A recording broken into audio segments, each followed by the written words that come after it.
ξεχωρίσαμε τα βράδια για πάντα να χαθούνε τόσοι φίλοι. Τότε που μεγάλο να παιδάκι να αφήσω κάποιο δείλι.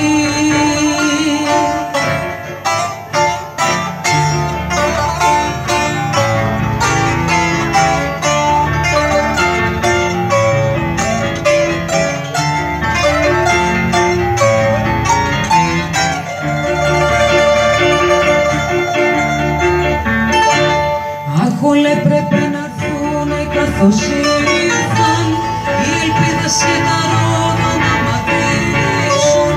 Μάρκουλες να μου φύγουνε τα χρόνια, να φύγουνε, να σβήσουν.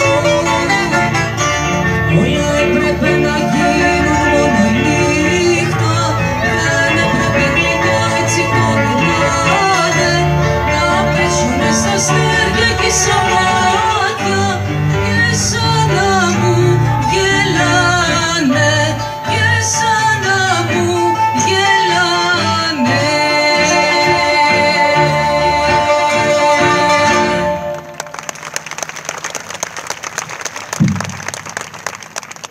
Το 1902 έφερα στη ζωή την Καλαμάτα τη Μαρία Πολυδούρη, μεγάλη ποιήτρια.